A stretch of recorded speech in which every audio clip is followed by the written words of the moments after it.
This podcast is a member of WildGamesProductions.com and D20Radio.com. Between the time when wargamers played with chainmail and the rise of the wizards of the coast, there was an age of gamers. And unto this, Gygax, destined to bear the crown jewel of TSR upon a troubled brow, to show you all how to roll for initiative. Hello, everybody, and welcome to special insert number 3 of the Roll for Initiative podcast. DM Vince sitting along here with DM Nick. Hello, everybody. DM Matt. Hi, everyone. And the ever elusive, showing his face again, DM Crispy. What's up? Where you been, Chris? Playing 4th edition. Oh, what? Work and, what is this 4th edition you speak of? Exactly. It's like a war game that you play. And sometimes you role play. As long as you're having fun, right? Occasionally. Like, if you're half of our group, you role play. If you're the other half, you don't. So what have you been up to, Nick? Let's see. Started the new campaign with the basically Castle Greyhawk, and I'm using if I'm trying to remember correctly, it's the Mad Archmage, the Castle of the Mad Archmage. Yeah, I'm using that as Castle Greyhawk, and it's I highly recommend it to everybody out there if you have not seen this free PDF. It's 13 levels, folks. 13 levels. And we're doing just first edition AD&D, and we're having a blast. Last session was just a real cool time, and looking forward to the next game, which we might do in the next couple of weeks. We normally don't do a game in December. We kind of take a break because of the holidays, but looks like we're going to try to squeeze in a game this month. You said this is a free PDF? Yeah, it's a free PDF. It's called Castle of the Mad Archmage. And or as Popeye would say, Castle. Castle. Mm-hmm. Yeah, it's a Castle. Yeah, and I'm trying to remember where I got it from, but it's on I want to say Greyhawk Grognard. Yes, it is. I'll have a link to it up in our show notes. Yeah, Greyhawk Grognard did this, and last I recall, it was earlier this year. They are, I think, Brave Halfling Publishing is going to produce a hardbound book of this Castle of the Mad Archmage. But okay, it is still available as a free PDF. Highly, highly recommend it to everybody. It's a real good time. That's Joe from Adventures Dark and Deep. That's the creator of that. Oh, okay, cool. Mm-hmm. Yep. You're right. That same guy. Yep. Which we suggest everybody go pick up and read right away. Yes, absolutely.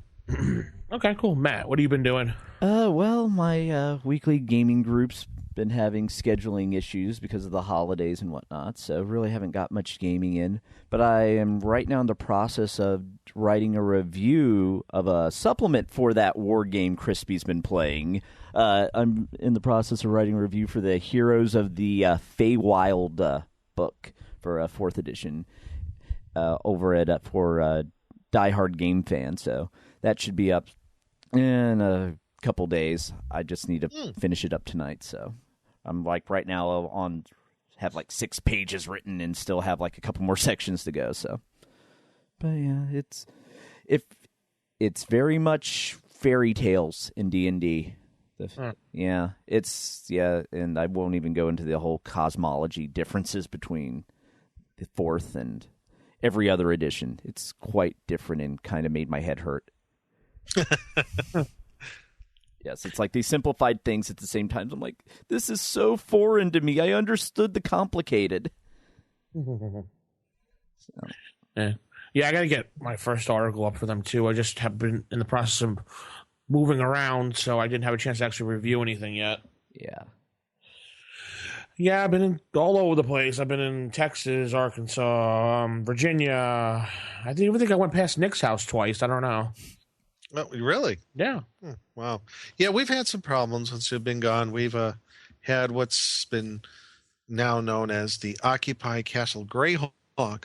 Apparently, the goblins and kobolds were really, really nasty while you were gone. And, well, we had to turn the wands of fireballs on them. But we got them squared away. So we're good to go. I haven't been doing any gaming, but I did go hit up a lot of half-price gaming bookstores in Texas. And I got a lot of good books from, like, old White Wolf, pretty much. All the old vampire, all the old demon and everything like that. All the books I love. So. Nice. I think I bought more stuff there than at Gen Con. But it was so cheap. Oh, you know, speaking of, like, half-price books and used bookstores, I guess I saw somewhere Crazy Igor's or Crazy Igor's is shutting down shop. Really? Yeah. I saw that. I think I saw that posted on Dragon's Foot or somewhere like that. But they're closing up. I guess a lot of specialty stores like that, they're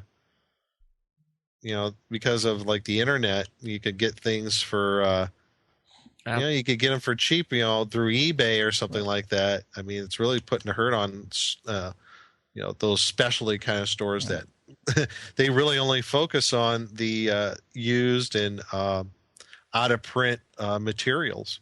So, well, with all these companies going to print on demand now, like White Wolf, yeah, those companies are going to be useless pretty soon. Oh yeah, didn't they? Aren't someone else is like drawing down with Hero guys who made Champions? Yeah, the guys who made the Hero system. They went down to one person. Yeah, Wow. that's it. They're one guy. Yeah. So yeah, the out of print book collectors are going to be gone soon. With Wizards of the Coast looking to do this soon. Who was the system that's doing it? Savage Worlds is doing it now, bringing back their books through print on demand. Mm-hmm. Mm-hmm. So these book collectors are going to be worthless soon. Yeah. I mean, it just seems like, I would say in the past 3 to 5 years, that seems like to be the trend is print on demand is slowly becoming, much more popular. And I remember watching, there was a special on stuff like that about self-publishing. I can't remember what news show, but even the big book publishers in New York City are starting to feel the hurt on stuff like that. My only concern with these things is that someone out there is going to get screwed. Yeah. As you go on Amazon or whatever and you say you find a first edition book and it says $10, you're like, oh, cool. And you get a print on demand book instead of the original book. Right. Yeah. Or you go, for example, perfect example is White Wolf's books. One of their Dark Age vampire books is $90 right now, used. Mm-hmm. The print on demand just started coming out. Now, how many people are going to print 5 or 6 copies of that book and go, hey, Amazon? Yeah, well, yeah. Copy for myself. Yeah. And something also with the whole print on demand that's kind of what bothers me is just more for the health of the hobby in general is once you no longer have that physical copy in stores, you lose the ability to bring in new people just where they stumble across it, to expand your player base.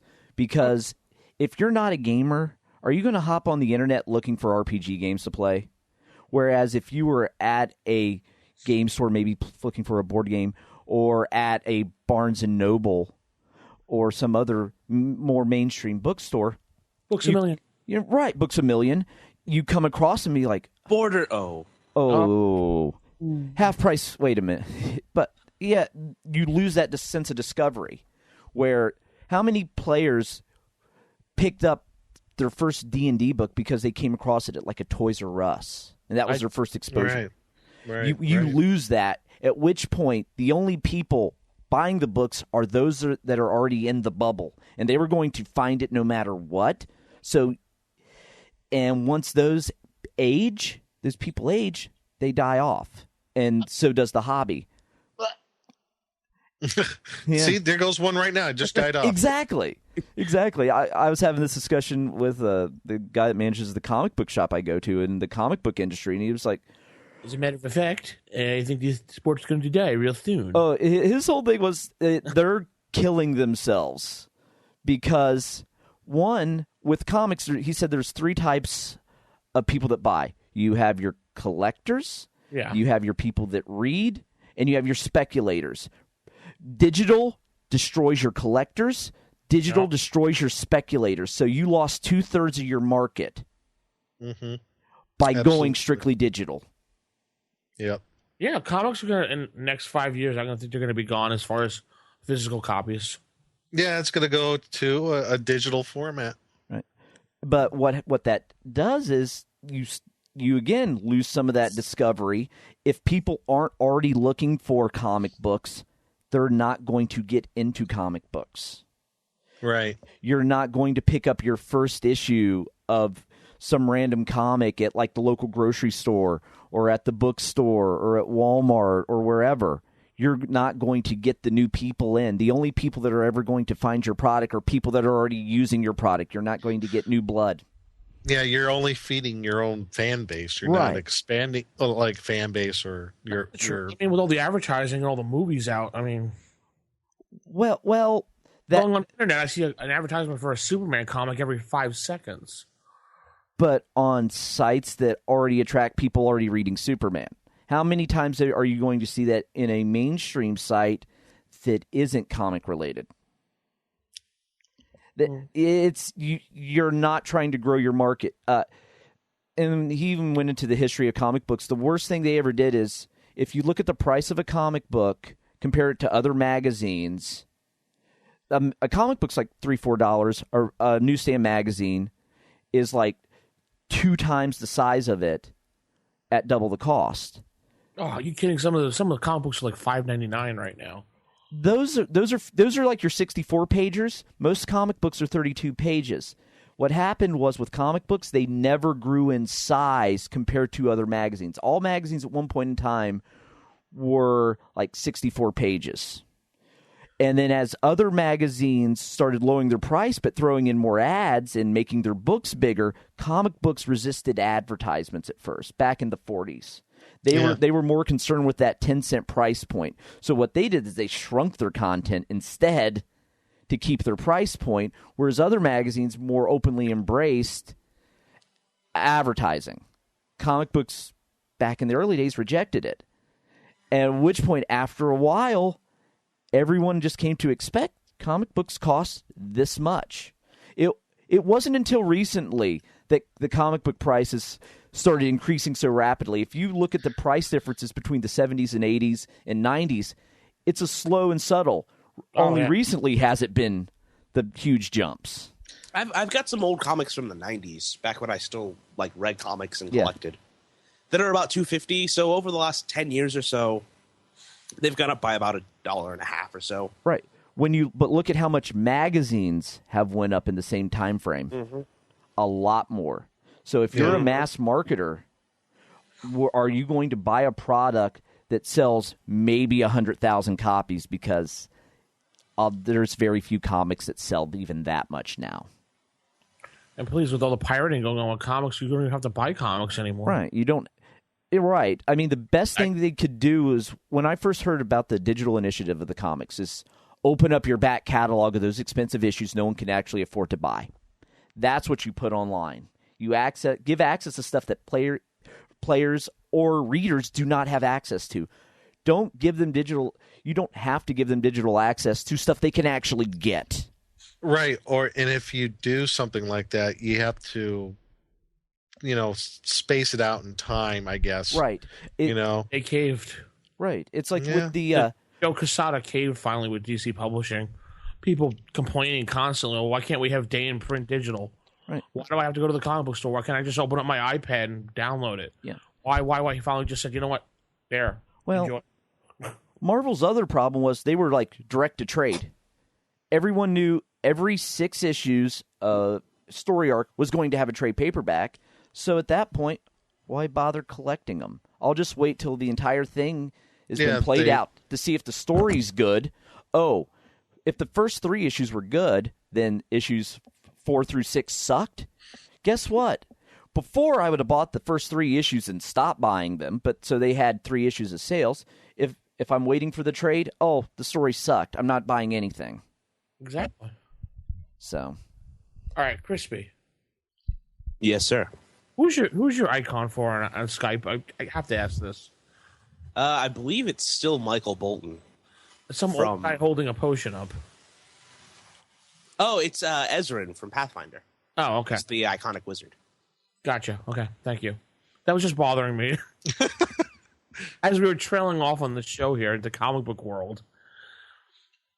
All right, enough of that. Let's head into our first segment of the night of emails and pretty much stage advice. Oh, I'm sorry. We actually had some stars to read first, didn't we, Nick? Yeah, that's okay. I got them. Right. No problem. So, we do have... Yeah, let's confuse everybody out there. We do have some stars on iTunes. And just to remind everybody, if you want to, give a review on a show, let us know what you think. Head on over to iTunes, type in the search Roll for Initiative, and just follow the links from there. So we got 2 reviews. One is from Kevin Smith.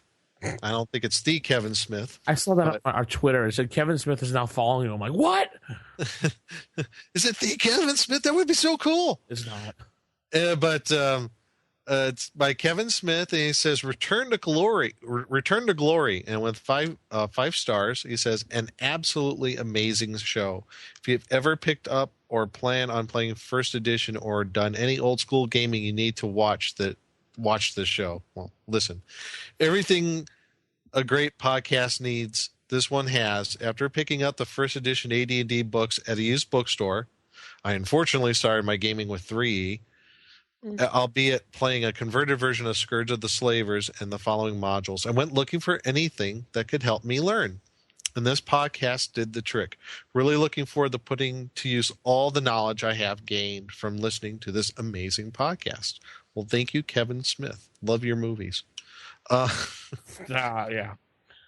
And our next one is from Jedi Llama. And Jedi Llama says, old school AD&D at its finest with 5 stars. This podcast highlights the best parts of the AD&D many of us grew up playing. The hosts give their unique and individual perspectives on the rules and various topics in most entertaining manner and bring a very personal perspective to the table. The many segments in the show give the hosts a chance to display their vast knowledge of the various aspects of gaming. Never boring, each episode is fresh and interesting, bringing back the old school goodness of AD&D. No matter what edition of D&D you play, the podcast is for any gamer worth their dice. And he signs it DM Ray. Oh, DM Ray. Yeah, all right. Yeah.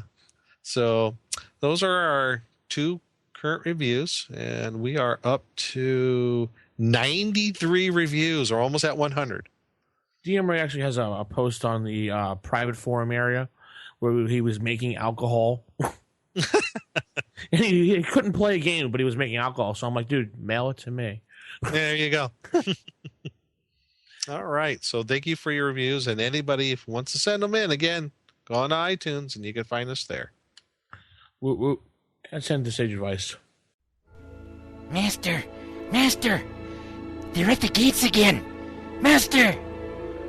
It looks like another band of adventurers! Adventurers again? Always the same. Coming to me for sage advice. Welcome to Sage Advice. Got a bunch of emails here and a voicemail. Let's start off with the voicemail. Here we go. Hey guys, this is the Geek Preacher here. I just wanted to call and tell you how much I enjoy the show. I've also been listening to a number of your issues, and you often talk about what Gary may have thought about this or that game mechanic, specifically things like psionics or other things like that. I just wanted to recommend that if you have an opportunity, get a copy of the book Cheers, Gary. It has collected a number of what he had to say about certain things in first edition from the Ian World threads. It's a really good book. I believe they're going on their second printing pretty soon, but I would suggest checking it out. It would answer a lot of the questions you have about what Gary thought about this or that, and the waffling back and forth about one person says this and another person says that. It's just really good. It also all the proceeds go to help out with the Gygax Memorial Foundation, which is trying to put together a statue for Gary in Lake Geneva, the home of TSR. So just something I wanted you guys to think about. Again, I just wanted to say how much I enjoy the podcast, all you guys, DM Vince, DM Will. Thanks a lot. It's just a lot of fun listening to you joke around and laugh. It's like sitting around the table with my friends and just talking about rules and busting each other's chops. And that's what's fun. Thanks. Have a good day and keep on gaming. Cool. Thanks for calling in. I know that guy, Geek Preacher. I do. Oh yeah, he's on the Kenzerco forums all the time. He's actually he knows I know him through the forums, and I have friends here in my gaming group that have met him and gamed with him. So pretty nice guy.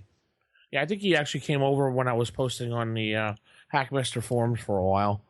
He found the link, started coming over. He's been gone for a while. I was wondering what happened to him. Yeah, he gets busy. Cool. All right, first email we have, excuse me, comes from DM Joe. Not DM Joe. Another Joe. I'm thinking about running a Cultures of the Underdark campaign, and I was wondering if there were any AD&D books about that. And if the one that Nick wrote with his friend, they talked about in issue 61, ever got published. GM Joe. Good question. Actually, this is a very good question. I was actually thinking about this not too long ago. And there, as far as I know, there are no first edition AD&D references to the Underdark. We didn't Dungeoneer Survival Guide. Yeah. Dungeoneer Survival Guide. They had that section in there, in the back, but there was there wasn't a definitive published book that I recall. Everybody kind of took little bits and pieces from like the Vault of the Drow series, and eventually when the Dungeoneer Survival Guide came out, little bits and pieces of that. But I'm hoping in the near future that the item that my friend Jeff and I have been working on is going to see the light of day. I'm hoping that we'll get it published, if not by an actual publisher. I'm hoping like print on demand or something like that. Who knows? But I'm going to convert it over to the first edition AD&D, and I will keep you posted on that progress. I was just thinking about that recently. I think there's an opportunity that has come up that might happen. In Dragon Magazine 131, they actually talk about the Underdark. Oh, really? Yeah, they have the folk of the underworld, and then the ecology of the aboleth, and then to the center of the Oerth. Okay. So you might want to look at that. Let's see if there's anything else in Dragon. Now, the only thing I would be concerned about is if anybody published anything. I know there are certain monsters that are, I guess, are they copyrighted by? They are product identity. If you pick up a 3rd edition monster manual, it actually has in the OGL, or I think might be the beginning of the book, it'll have which monsters you can't use. Yeah, I know. It's Mind Flayer, Beholder, Displacer Beast, Umber Hulk, Githzerai. Yeah. So if someone was going to do a product Could they couldn't use those monsters? No, not without the express written consent of Wizards of the Coast. Even under the new license? No. It's specific. There's specific monsters, mechanics that are laid out. If it's not in the under 3rd edition, it was the SRD. If it's not in that document, you can't use it. That's pretty much how it's been ruled. Yeah, I have a 4th edition screen that just has all the product identity monsters on it hanging out in the Underdark.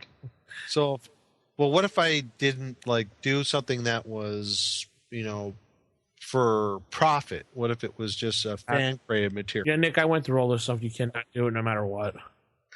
See, that's the thing. I don't know if I'm going to be able to do mine now. Well, Yeah, I don't know how Goblinoid Games got away with it, but in the Advanced Edition companion of Labyrinth Lord, they have something called the Eye Terror, it's the Beholder. What you do is basically you rename it and Change it, yeah. So Beholder, say, has how many eyes. You shorten the amount of eyes. You have 2 legs, maybe, or 2 arms. Yeah, it could still have the same amount of eyes, but if you slap on some legs on it, that's what.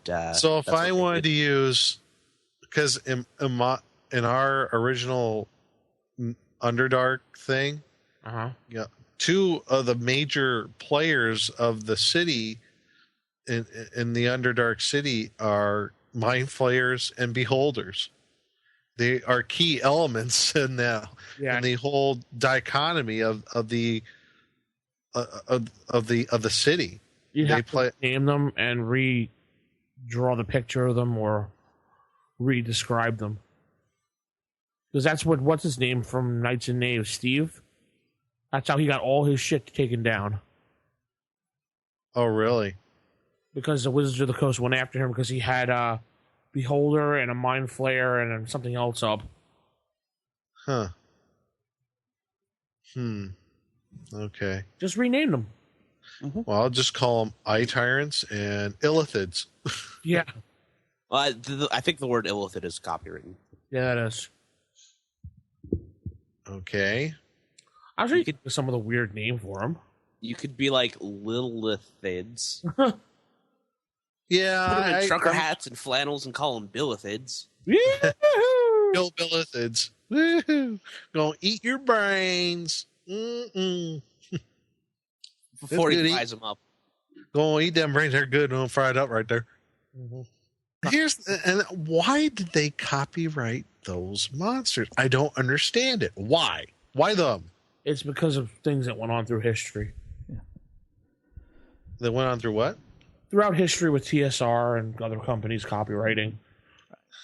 Yeah, and it's also just standard practice to anything you create, you copyright, you may own it, so that way, and you can lay claim to any derivative work, and if anyone tries to make a derivative work you don't like, you can just sue them out of existence. What's up, Mayfair?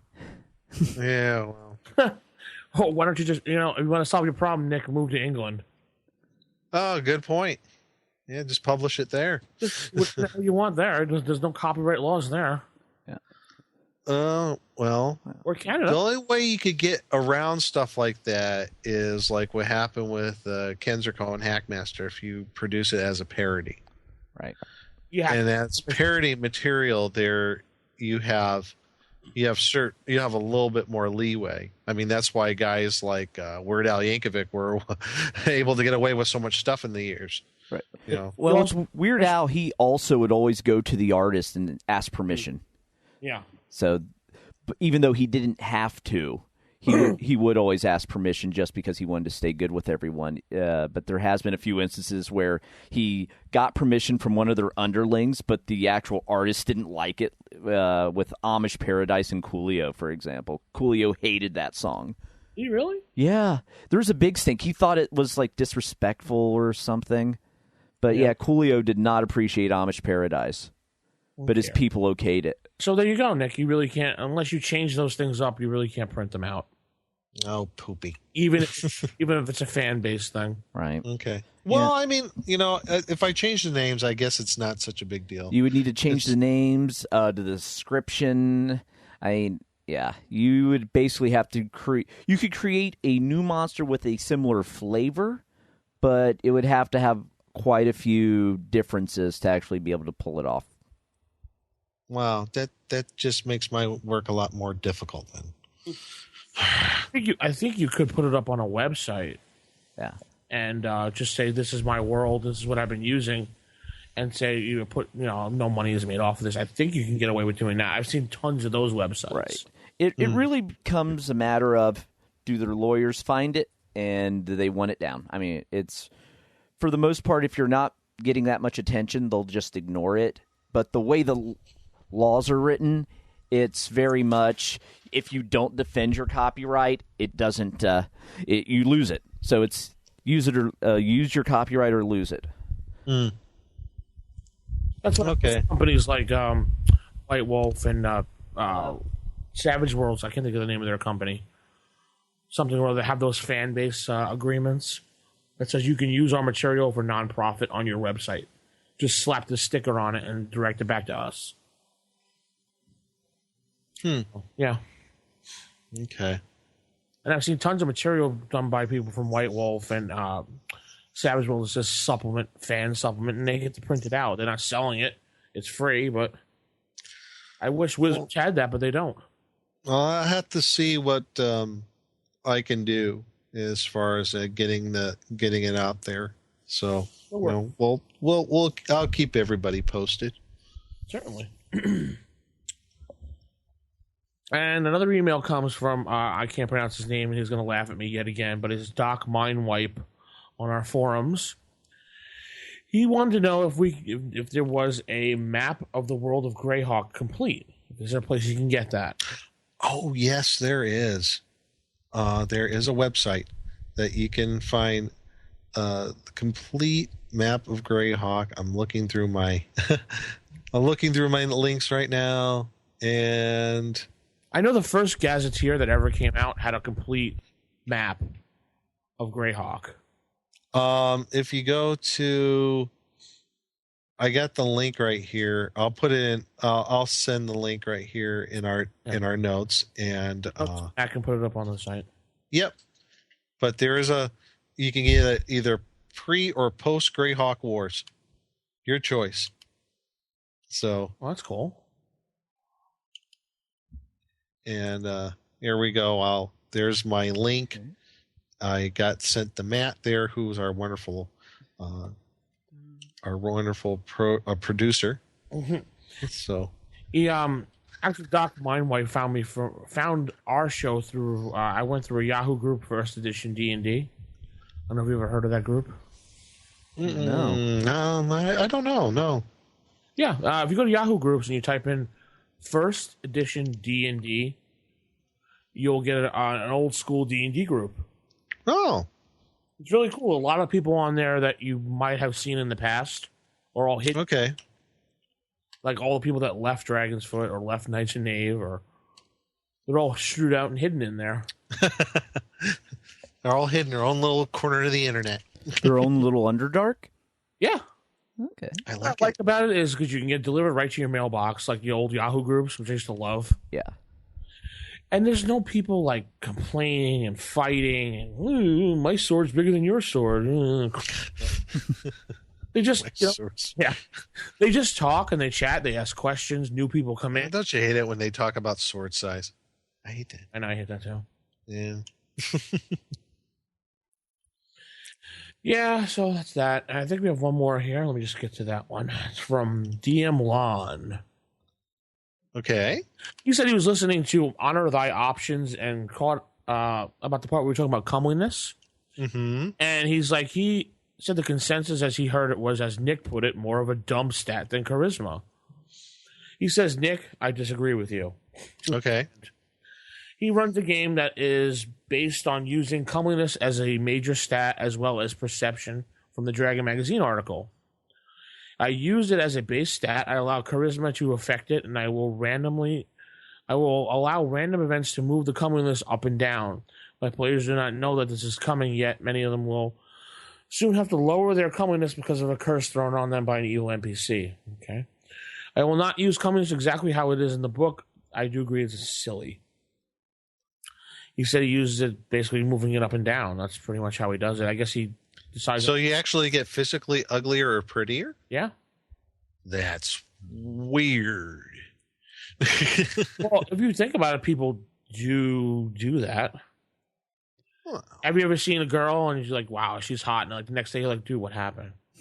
yeah, well, Or you see like a guy and like he's always clean cut, and next day he's just like, dude, what did you like not shave or something? That's comeliness, wouldn't it be? I suppose so, Yeah. yes.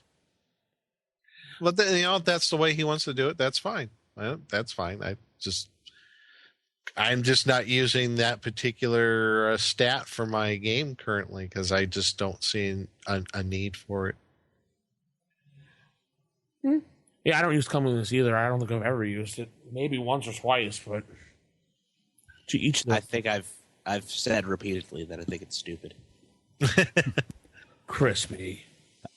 Yeah, I've never used it either. It's And I got one article here from Aiden, but it is a monster he made up called the Glub.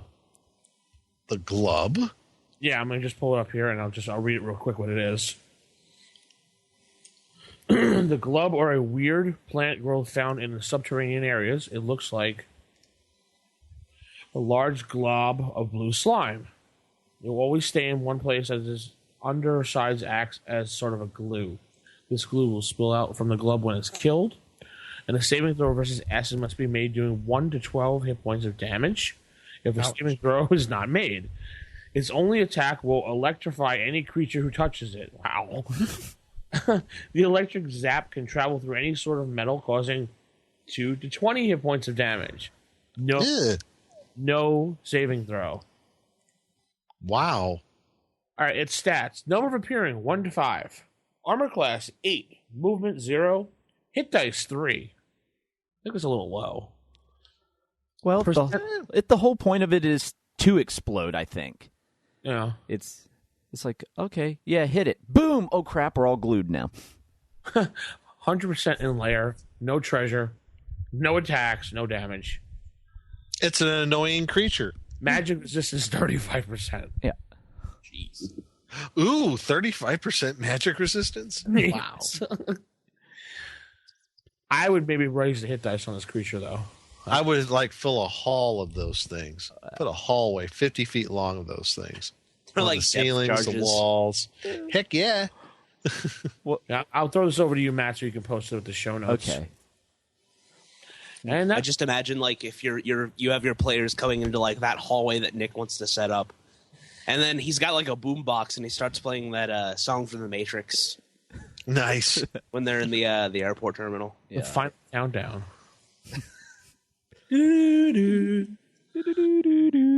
A bunch of emails in here that I think Matt already fixed and addressed the problem with people not finding older podcasts. Yep. All the issues are now up. So there's elusive Wow. issues 7 through 9. You can now download. Yeah, the lost episodes. We had to call them for a while. They were the lost episodes. Yeah. Yes, they were. Cool. Those were the first couple of the first couple that Nick was involved in. Were they? I think his first one was 16. Yeah, I got started late. Did you? I thought you were in 9 or something. No. I think Blackstone's first one. Well, 9 was my first save or die.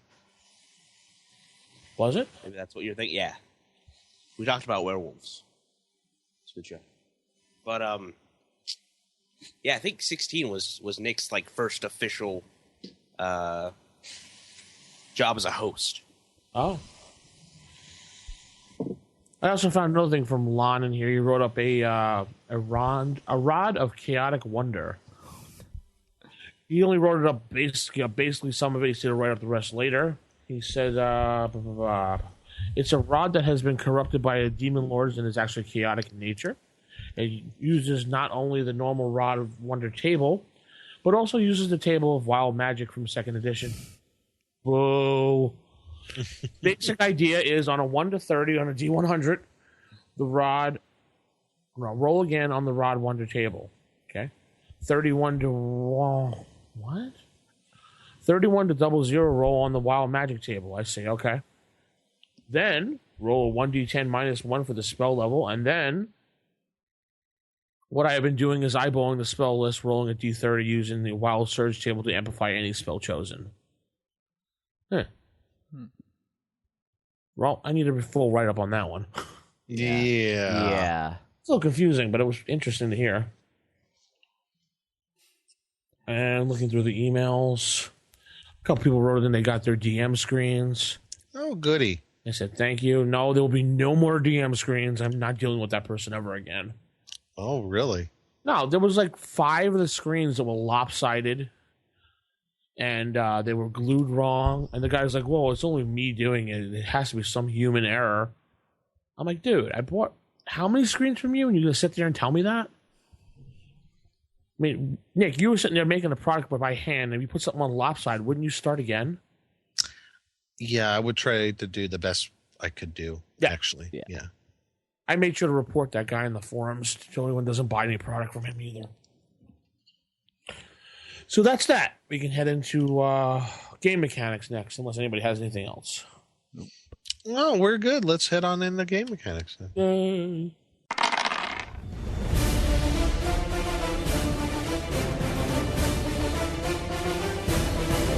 Oh man, what the heck is that?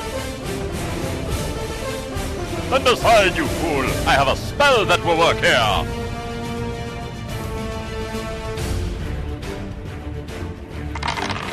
What do you mean I can't hit with that?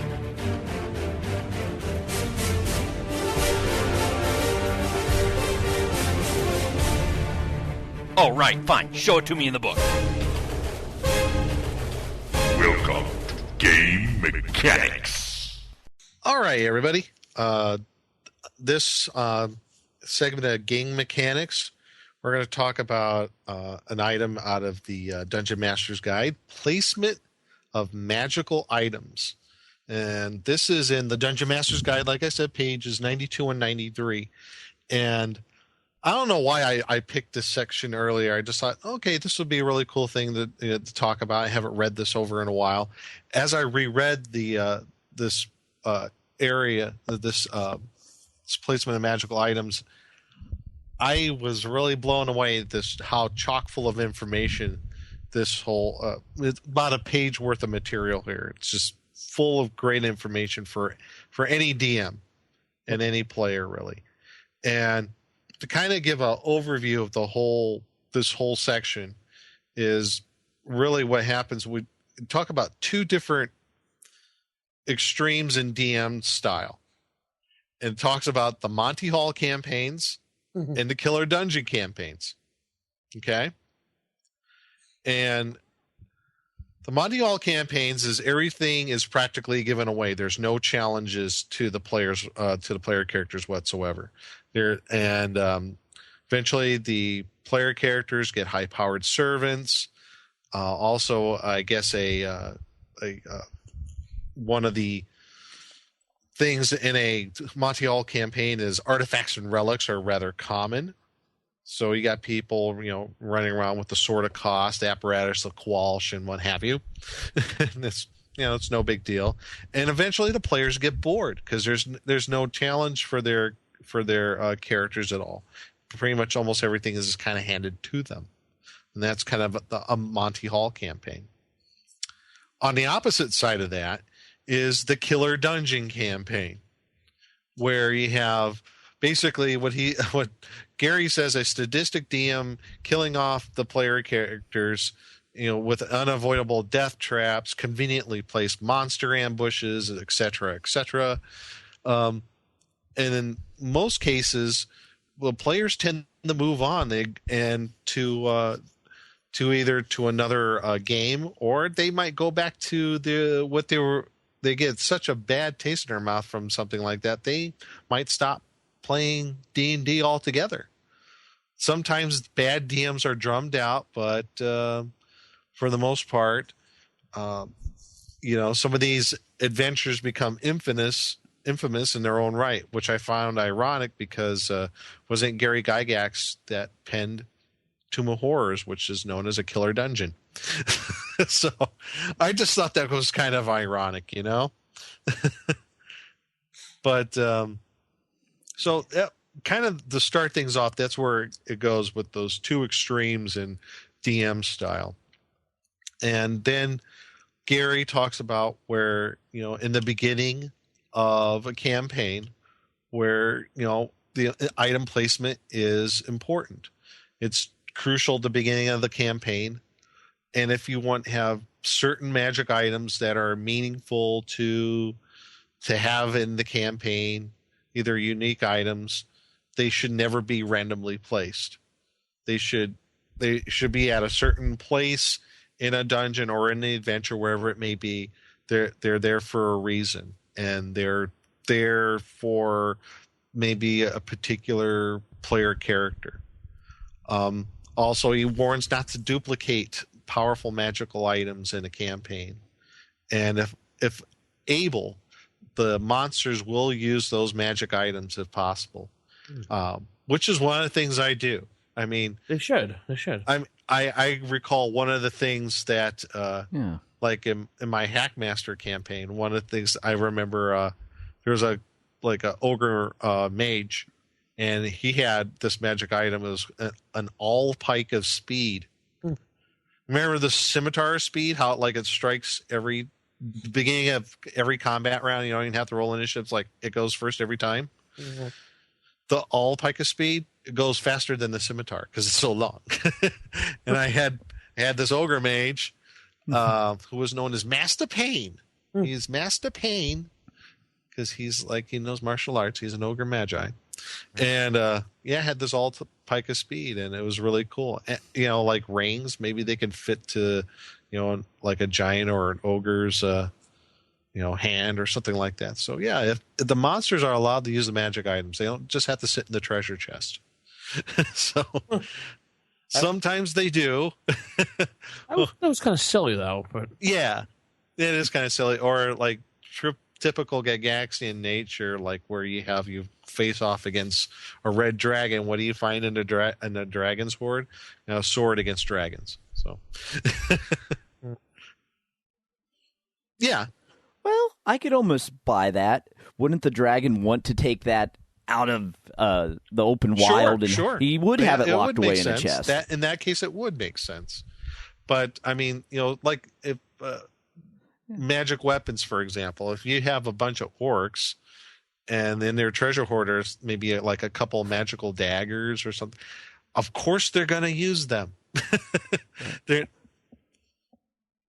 Well, if I could see the orcs not using the daggers, that small blade. I want big blade, and they use the non-magical longsword. Maybe the chieftain has a magical dagger or a magical sword. Sure. Right, yeah. The chieftain would be the one that would actually realize and that's how this is a one smart we use. DM would do that, So, yeah. But just in general, if the monsters are there and they're able to use the magic items, they should be able to use them. Also, he goes on to later levels, or at least on the ongoing campaign where items should be placed. He emphasized that magic items should be balanced, I guess, towards the levels of the players and the threats. Generally, the better the magical item, the greater the risk to get it. That makes sense to me.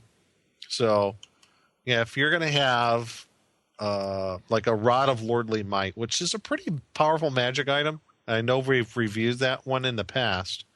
I think it's one of the better magic items in the DMG.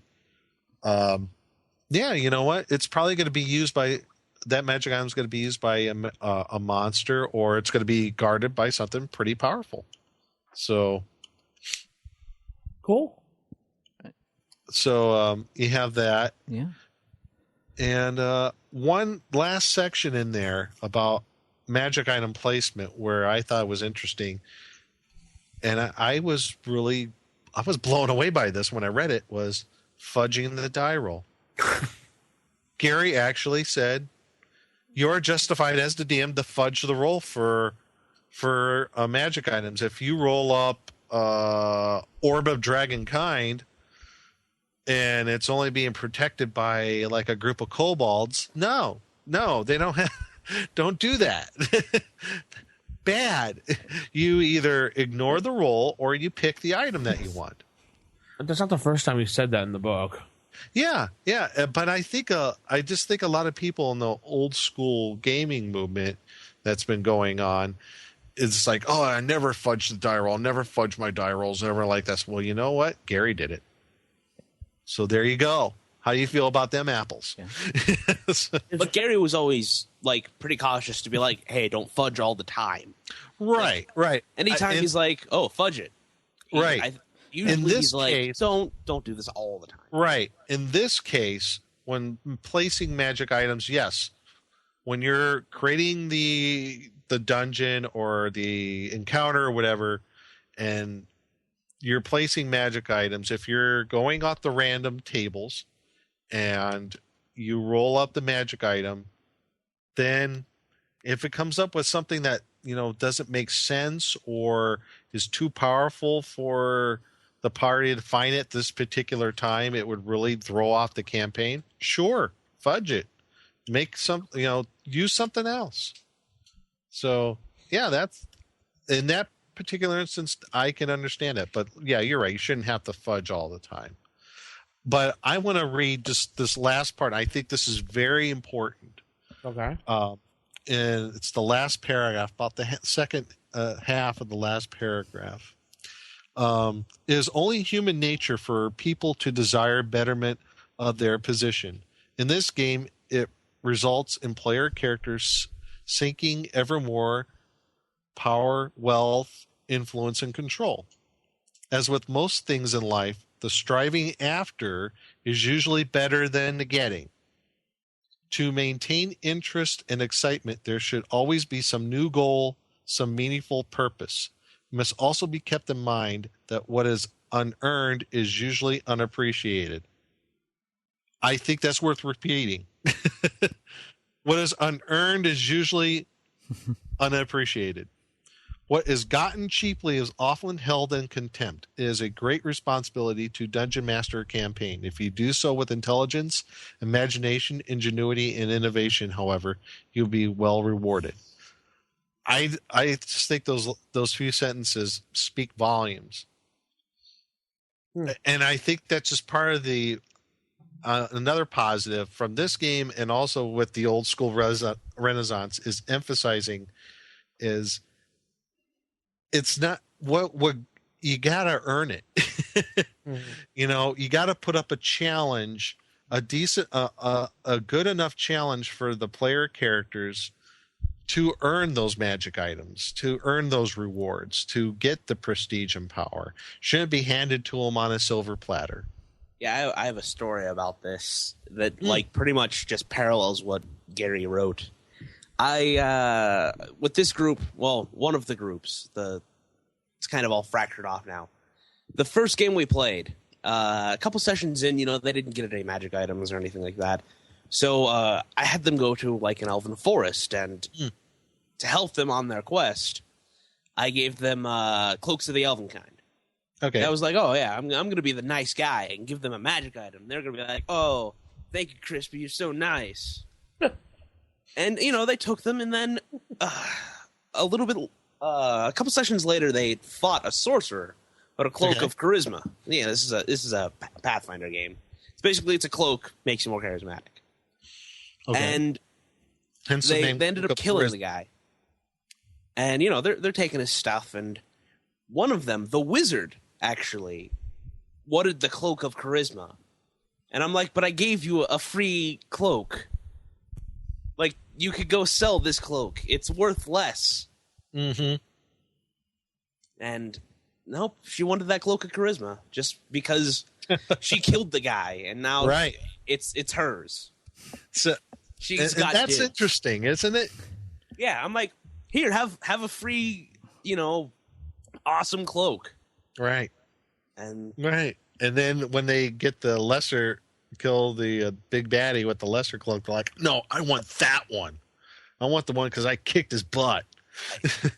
And it's like, this isn't going to help you. You're a wizard. You don't really need your charisma to be that high. You can have anything else. But it did matter. She had to have that cloak, didn't she? Yeah. That's a good story to punctuate the point of, and it's not even such a high magical item from what it sounds like. It's because they earned it. They went through the toils and of winning that battle. I mean, because it meant something to them. So something just given away. So then from that point on, I was just no magic items. Oh, you find gold. And they have mundane equipment.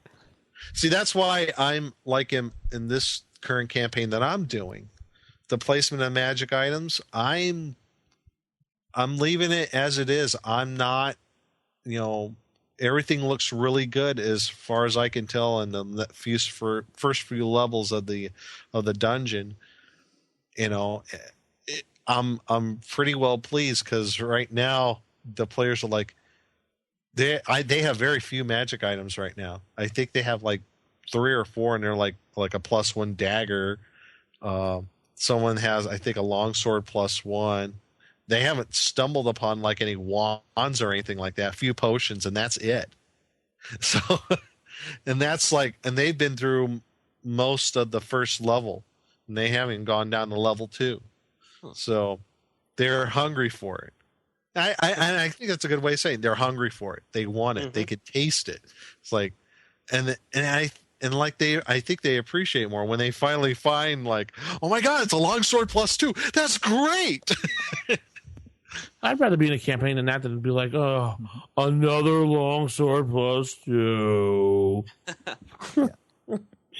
Right. It's like the problem you run into like playing Icewind Dale. You keep running the same magic item over and over and over. I don't need another one, and I already made 30,000 gold selling my others. I don't need another 5,000 gold. That's how I am in Skyrim right now. I have like 30,000 gold just because I find stuff that's not as good as the stuff I have.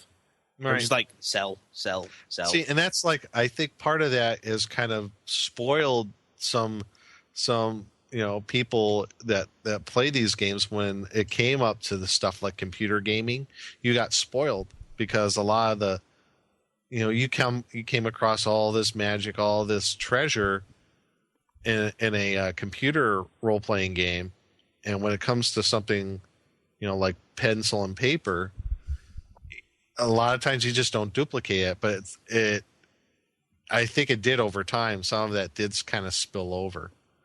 And I'm trying to be very careful about not having, just having the right amount of magic items, so they don't feel like they're being cheated, but enough to where what, they've earned it. They've fought the good fight. They got what they need. So in retrospect, it is kind of a hard balancing act. It can be. So what about you, Vince? How about your two copper pieces, or in my case, 2 electrum pieces? Yeah. yours is going to be like below the bronze. No, I'm kidding. Hey. I like to place magical items where I like to place them, and I like to put them far and few. I don't like a very high-powered campaign with magical items. Right. Yeah. I like to give them out. When I give them out, the whole group gets them. So it's just not just like, well, why did Crispy just get that? Right. Right. It's like when you heard the Book of Sorrows, Chris, when I gave you guys stuff, it was like everybody. Yeah, we all got it. Unless they said no, of course. And then Andy threw his away. And we had to fight a statue. Well, I don't know why you threw it away. Pro tip, don't piss off Asmodeus. Yes. Well, really. But yeah, I like to spread it out and then give it one big bulk and then let them run around for a while going, haha. Then, make them feel that they need some more items. Yeah. See, I've learned my lesson with the whole cloak of displacement situation I had for the past several years. Boy, have I ever regretted that. But no, there was a big, huge debate on the forums over that comment when you said that, Nick. Oh, there was, huh? Oh, I missed that one. Arguing in it, too. Oh, I was? That was part of your 10 posts. Oh, okay. That must have been a while ago. Yeah. Must have been like the first 5. Yeah, probably. Well, let's hear out there what you guys think.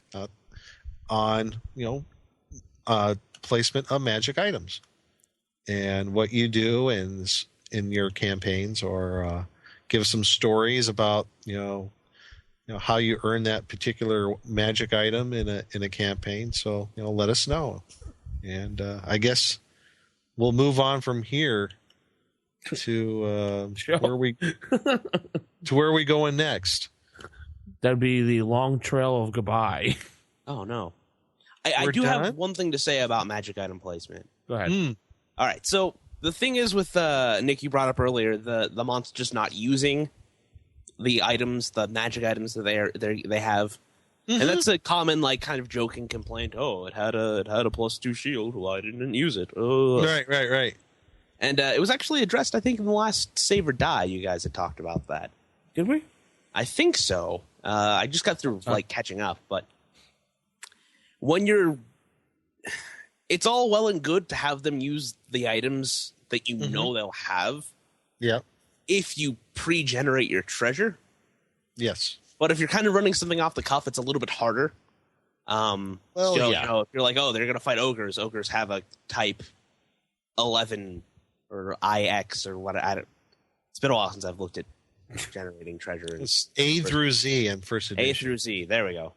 So it's got a type H treasure, which is probably some huge amount and totally wrong. And I'm sure someone on the internet. Yeah, treasure type H is the best. But yeah, anyway. I thought that might have been the case. Anyways, it's got its letter, and you roll that up after you're done beating it, and you get your +2 dagger. You didn't the DM. You didn't know that it was going to have that. Mm-hmm. So I think it's a little bit excusable. Suspension of disbelief. Yeah. Could even flavor it as, this ogre is too stupid to know what it has, depending on how you run ogres. Or you could just say, he just got it. I mean, he didn't have time to use it. Yeah. Especially in a dungeon setting. You make up a story about that, Yeah. Especially in a dungeon setting or a wilderness setting where maybe the party is ambushing. That ogre didn't know. It didn't know that it was going to get attacked by adventurers. It didn't know it would need its best dagger with it. It might have been playing cards with all the other ogres. That's a good point. Yeah. Cool. And what brings this up is actually, I've been looking at Swords and Wizardry a lot recently. I'm going to start running it for the Las Vegas Game Day, which is an organized event. Yeah, I'm really excited to start doing that. But the way you generate treasure in that is you take the experience points of everything that they're going to fight on, say, the dungeon level they're at, or, the castle they're storming, and you multiply it by 1d3, and then for every 100 gold pieces, they have a chance of getting a gem. It's a 10% chance. For every 1,000, they have a magic item, stuff like that. Yeah. So it's really classic rolls. Yeah, it's a lot of rolls, because, if you fight 1,000 experience points of something, that becomes 3,000 experience points, and then there's 30 rolls on one table and 3 on another. Yeah. Oh wow! that's the old box, the white box and everything. Those a whole lot of rolls in them. Yeah, which I think it's a nice way to generate hordes. You're not just doing what hordes, not the other thing. He is in Vegas. Oards.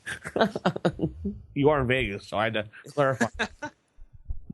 So it's a nice way of knowing what treasure they might come up with. So that way, if they get the +2 shield, you can put it somewhere adequate. Or if they get a wand or a scroll or something, or a spell book, it could be in a treasure chest.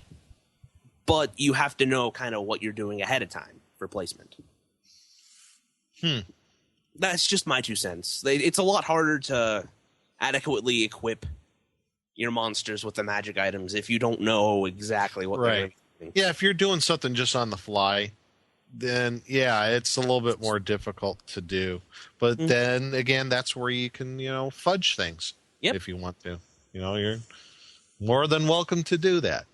I mean, what's 1 +2 sword that the ogre has that it's not supposed to have in the long run? All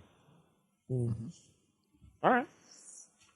RFIstaff@gmail.com, RFIpodcast.com. OSRgaming/forums. Yeah, OSRgaming.org/forums. .org. That's the .org one we got. That's our organization. Join the revolution. Come post up more than Crispy and Nick put together. Probably. I can't deal with forums anymore. Aw, poor Crispy. It's okay. Chats are awesome. I'm always on Skype talking to people, so. Yeah. All right. Well, see you next week. Keep it original. Keep it old school. Good night, everybody. Good night, everyone. Good night.